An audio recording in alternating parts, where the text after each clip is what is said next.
If you saw my last video, you know that I added a Fuji X-E5 to my lineup. And then I also noted in that video that whatever kit I bought didn't come with a lens. And so I'm making a follow-up to that original video because I did get a lens in today that I'm going to use with the Fuji X-E5. I'm going to post a screen capture of the link that I use. The kit that I purchased came with a couple of freebies. It included this neoprene lens pouch. It's nothing fancy, but I mean for the same price as the lens alone, it's kind of nice to have. I was going to go ahead and order a UV filter, which I do for all of my lenses. And again, for the same price, this particular kit came with the UV filter.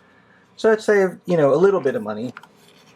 And also the hassle of having to order one separately. And finally, the lens I ordered, the TT Artisan 27mm f2.8. I ordered this off of Amazon, as you saw, but what's interesting is that it was already opened. So the warranty card and all that stuff was on the outside of the box. And then what really tipped it off was I noticed, see how the original tape was cut, and then whoever opened the box didn't even really try and line it up. We're going to give it a try anyway. I thought about returning it, but I need a lens for this camera anyway, so I did contact Amazon to let them know the situation. They gave me a $10 credit to my account for my inconvenience. The customer service rep just said, hey, if there's anything wrong with this lens, just return it. We're going to give you a full refund. Okay, so the TT Artisan 27mm 2.8. One of the reasons why I got this lens was just for the price. I think I paid $159 for it, including, again, just those extra little items. And then also just the availability. I am still interested in the Fuji 16mm f2.8. Now that does come in a silver version. It's rarer than the black version. So I'm kind of waiting things out just to see if a silver version pops up in the used market. So let's see what's in here. I mean, who knows, it might not even be the right lens, but hopefully it is.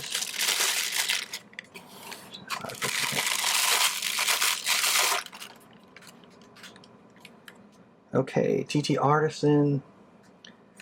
This is very light. I mean, it feels like it's barely there. Oh, and that's already with the dock on it. So you've probably seen this. The end cap actually is a little dock with a USB port there, supposedly for firmware updates. I don't know that any have been issued or if there will be any issued in the future, but I guess if they do, then you're ready to update the lens. Yeah, this is really tiny. This is really light. The tiny little lens cap. Let's see, there's something else included. I see this. Oh, this is the lens hood. So it does come, I guess, with this tiny little lens hood. These are somewhat reminiscent of the Fuji lens hoods too that you get on the smaller primes. So that screws in here. Okay, this is remarkably light. I gotta assume it's just gotta be 100% plastic. I mean, it is. It's barely there. But it does have the aperture ring, and that was one of the things I said in the earlier video. I think for this particular camera, I want to stick to lenses with aperture rings. So far, it turns with a little bit of effort, which is nice, so you won't accidentally move it. The 2.8 obviously is the maximum aperture. It does have the auto setting here.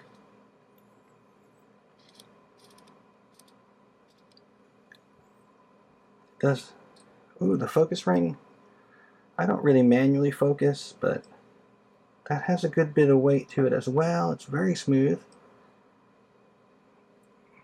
Okay, so far so good.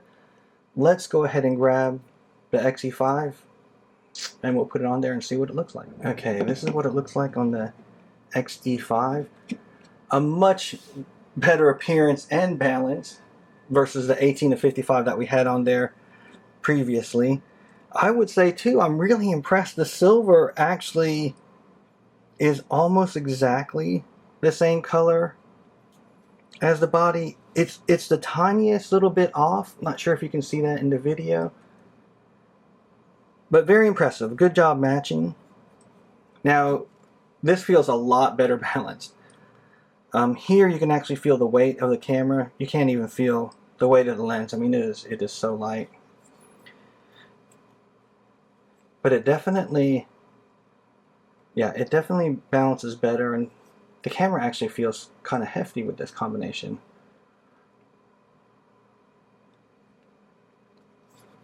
Okay, let's do some comparisons. 27mm on an APS-C lens, taking into account the 1.5 time crop factor, is 40.5 millimeters, and it just so happens that we do have a 40mm lens for the A7C2. So this is the full, almost exactly the full frame equivalent. So this is a 40mm f 2.5. This is 2.8. Lord, please, let's not have any of these arguments about whether or not to multiply the aperture by the crop factor. Okay. Now I thought this was small until we got this.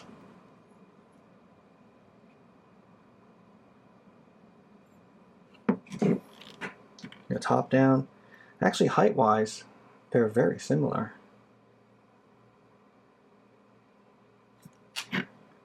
But the A7C2, obviously being a full-frame camera, it's also a little more robust, right? Because it has the weather sealing.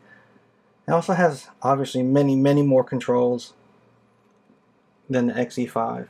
But this is what you would be looking at. I bet this is probably the closest comparison, because I think the A7C2 is probably the smallest full-frame camera with an interchangeable lens that's available in the market now. I do have a scale. Why don't we see what the weight difference is? And let's put this on. That is 18.84 ounces. If you're in the UK, then you're probably smart enough to do that conversion into grams yourself. Okay, now for the Sony A7C2 with a 40mm lens. 25.29. Now it's going back and forth. 25.29 ounces. Okay, and here's a comparison I'm sure folks really want to see. Here's the X-E5. And then here is the X100VI. Now, in addition to being an attached lens, this lens is actually a 35mm full frame equivalent. So it's, you know, wider than this 40mm equivalent. I did go ahead and take the small rig half case off, and then I also took off the Peak Design cuff. But this is what they look like side by side. Again, a more fair comparison than when we had the 18 to 55 on there.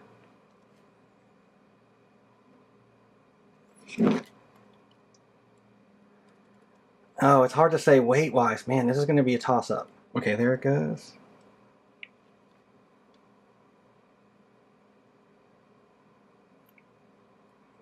Let's see if it stops. Okay, 20.1, oh, wait a minute, 20.07 ounces.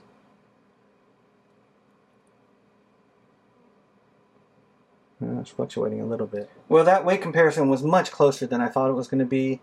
Let's go ahead and line up all three cameras and we can get an impression of size here. X-E5, X100VI, and then, which strangely enough, which is turning out to be the biggest camera of these three, the A7C2.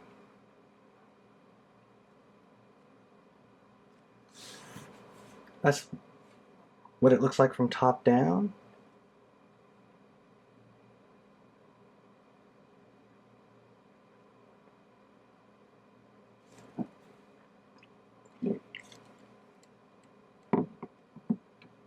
Put these here.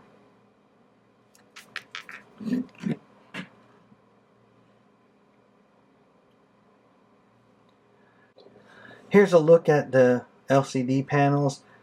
The Fujis, of course, they don't flip out, so they stay on the center line and they essentially tilt up and down.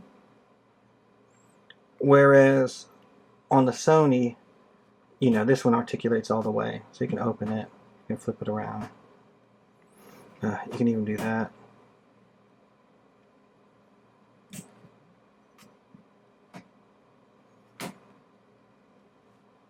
Okay, this is what the three cameras look like from the front. I left the lens cap on the Sony because, again, it was reflecting light directly back into the camera. Unfortunately, there's no square hood available for this lens because I do like that square hood aesthetic. I want to wrap this up by giving my thoughts on who these cameras are for if you're in the market for a travel or everyday carry camera. X-E5. I definitely think the X-E5 is positioned in a unique place in the marketplace. It hits a sweet spot across many dimensions. This camera is for someone for whom small size and lightweight are priorities. They want the flexibility to choose their focal length, and they're looking for something with a sensor larger than, say, their smartphone or a 1-inch compact camera or a micro four thirds interchangeable lens camera. And finally, they want something with a viewfinder. To me, this is why the X-E5 hits the sweet spot. There are cameras that can hit 2 or 3 of these criteria, but very few that will hit them all. For example, there are small micro four thirds interchangeable lens cameras, but they also have relatively small sensors. The Ricoh GR variants are pocketable and have APS-C sensors, but they don't have viewfinders. I love my Sony ZV-1, but it has a 1-inch sensor and lacks a viewfinder. Finally, Fuji's own XM5 is a great compact APS-C camera, but it doesn't have a viewfinder.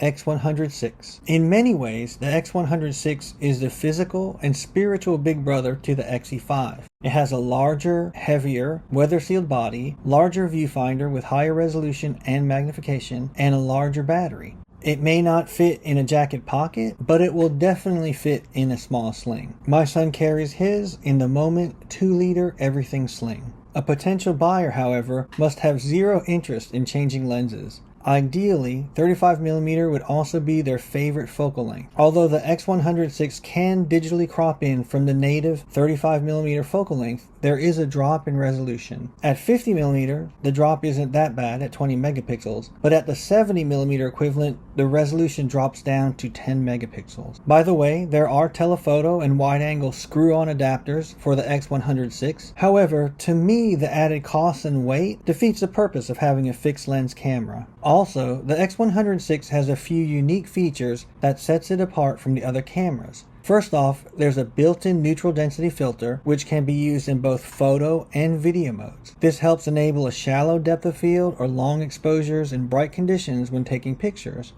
In video mode, it helps to optimize shutter speed in relation to frames per second. Finally, the leaf shutter is quiet in operation and can sync flash up to the maximum shutter speed. Sony A7CII.